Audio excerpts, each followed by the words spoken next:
Assalamu alaikum, dear students. Today, our topic is states of matter.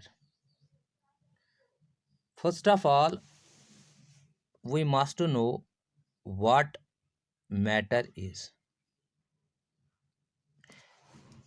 Everything in this universe which occupies space and has got mass or weight.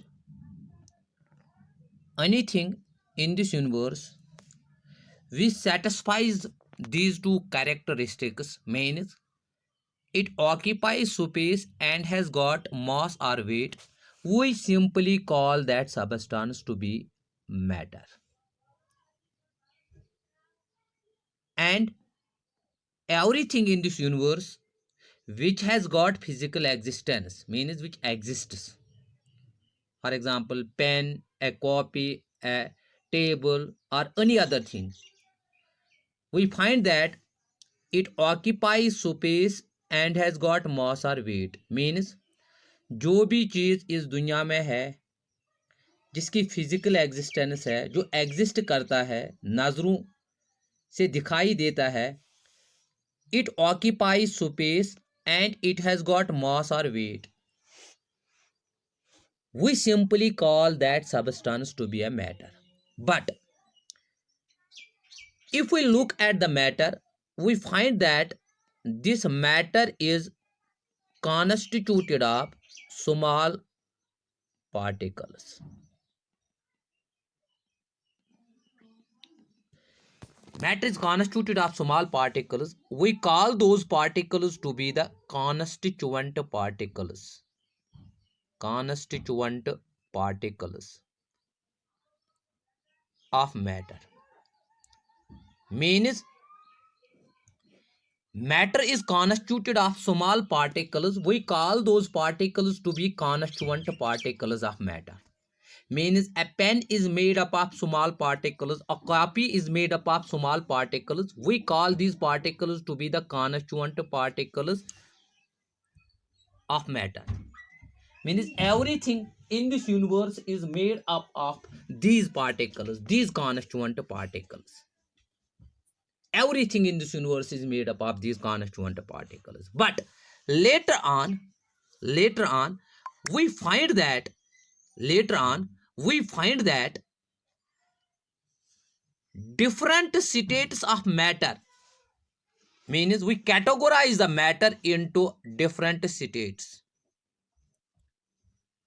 and broadly speaking we can say that matter can exist as a solid, it can exist as a liquid, or it can exist as a gas or gaseous state.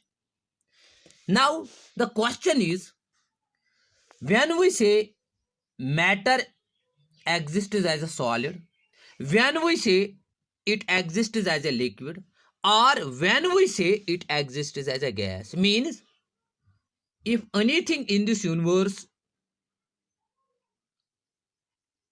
if we look at anything in this universe, when we say it's a solid form of matter, when we say it's a liquid form of matter, or when we say it's a gaseous form of matter, each state of matter, whether it is a solid, each state of matter each state of matter is characterized by its own properties. What it means? Solids की अपनी properties है, liquids की अपनी properties है, and gaseous form of matter की अपनी properties है. Means substance को सॉलिड कहने के लिए इसको जरूरी है कि इसके पास वही प्रॉपर्टीज होनी चाहिए जो सॉलिड के पास होती है. Now the problem is, what properties does solid possess? Solids के पास कौन सी प्रॉपर्टीज है, लिक्विड्स के पास कौन सी प्रॉपर्टीज है, और गैशियस फॉर्म ऑफ मैटर के लिए कौन सी प्रॉपर्टीज है. That is we deal with the properties of three states of matter, means solid, liquid and a gas. Number first, Now we will deal with the properties of the three states of matter. Now we already know that every state of matter is made up of constituent particles. Means solid is also made up of constituent particles. If we look at the solid is also made up of constituent particles. Liquid is also made up of constituent particles.